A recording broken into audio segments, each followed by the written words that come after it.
তো সুপ্রিয় দর্শক শ্রোতা দেশ ও প্রবাস থেকে যারা আমাদের সাথে সংযুক্ত আছেন, আমাদের ভিডিও দেখছেন অথবা শুনছেন, সবাইকে আন্তরিক প্রীতি ও শুভেচ্ছা জানিয়ে শুরু করছি আজকের নতুন একটা প্রতিবেদন। বন্ধুরা, আমি সংযুক্ত আছে একটা সুইট মেয়ের সাথে, তার জীবনের গল্প কথাগুলো আপনাদের মাঝে তুলে ধরার চেষ্টা করব। আপনাদের হাতে যদি সময় থাকে ভিডিওটা না টেনে কন্টিনিউ করেন, আসলে জানতে পারবেন ওনার প্রতিবেদন আসার কারণ সম্পর্ক আপনারা বুঝতে পারবেন। কথা না বাড়িয়ে পরিচয় করার চেষ্টা করতেছি আপনাদের সাথে। আসসালামু আলাইকুম। ওয়ালাইকুম আসসালাম। আসসালামু আলাইকুম। ওয়ালাইকুম আসসালাম। আপনি কেমন আছেন? ভালো আছেন? জি, ভালো আছি ইনশাআল্লাহ। ভালো আছেন, ভালো থাকবেন, ভালো থাকাই কামনা করছি। তবে শুনতে চাচ্ছিলাম, এই যে আপনি প্রতিবেদনে যেন আসলেন, আসলে আসার কারণ কি ছিল, উদ্দেশ্য কি ছিল, একটু দর্শকদের জন্য ক্লিয়ার করেন।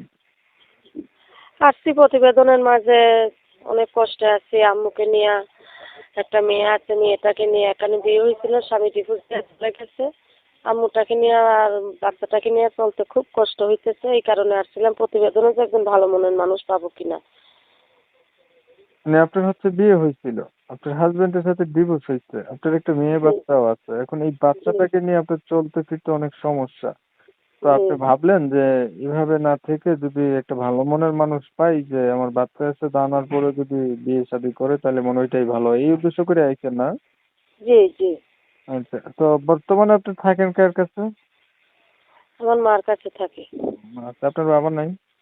জি না, বাবা নাই। আপনার বর্তমান বয়স কত? হবে 20, 19-20 হবে আর কি। বেশ হবে। আপনার বাচ্চা বলছিলেন আছে? জি, বাচ্চা আছে। বাচ্চার বয়স কত? 2 বছর। হুম। স্বামীর সাথে ডিভোর্স হয়ে গেছে না? জি। লেখাপড়া আপনি কিছু জানেন? জি না, লেখাপড়া জানি না। আমি নামাজ শিখে আছি, নামাজ রোজা করি। আপনি তো বিবাহিত, তাই না? জি। তো যারা আপনাকে বিয়ে করতে চাইবে তারাও মনে করেন না আপনার মতোই হবে, বয়স্ক হবে বা আপনাকে বিয়ে করতে এই ধরনের হবে, আপনি রাজি থাকছেন এমন বিবাহিত মানুষকে বিয়ে করার জন্য? সমস্যা নাই, যেরকমই হোক আমি মাইনা নেব। সমস্যা নেই।